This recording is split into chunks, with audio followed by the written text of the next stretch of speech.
Welcome to the Study Lounge. Have you ever heard someone's talk for 5 minutes and still unclear about their main purpose of talk? Today we will explore how to recognize the argument in any conversation or written text, and how to differentiate it from other information such as descriptions or summaries. Let us begin. First, we look at the basic concept of an argument.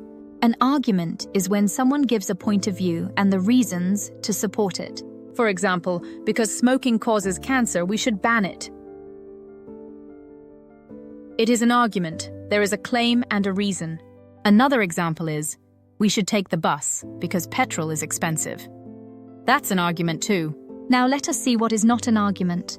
Not everything in a speech or a written text is an argument. Some information is provided just to support the argument. This information is called extraneous materials. Let us look at the types of these extraneous materials: background, description, explanation, and summary. Background gives us the context like a starting point so that people can understand the main idea, problem, or purpose more clearly.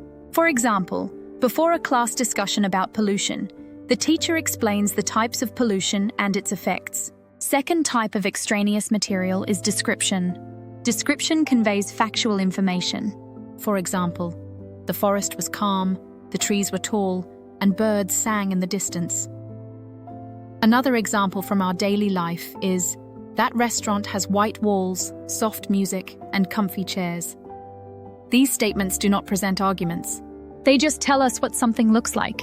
Third type of extraneous material is explanation. Explanations tell how or why something happens. It draws out the meaning of a theory, argument, or other message.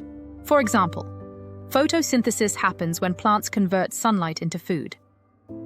Another example from our daily life is, we wear wool in winter because it keeps heat inside. Explanation does not try to convince you. It just helps you to understand. Fourth type of extraneous material is summary. Summary repeats the key points from a discussion. It presents condensed or shorter version of longer messages. It contains main points. For example, after explaining the research study in detail, the essay summarizes, "This study found that lack of sleep harms memory and focus." Another example from our daily life is, after a group chat, you say, "So we agreed to meet at 9 a.m. tomorrow and bring our work completed so far." Summaries do not make new points. They just wrap things up. Now the question is, why it is important to recognize extraneous materials. If you want to practice critical thinking in daily conversation or writing, you must know what an argument is and which extraneous material is presented to support it. For example, in a conversation, your friend says, "Climate change is real, and the whole world is concerned about it. Temperatures are rising and glaciers are melting, that's why we need to act now." Here, the last sentence is an argument. Rest of the information is there for support. Final tip is that when you hear or read something, ask yourself, what are they trying to prove or convince me of? That is the argument.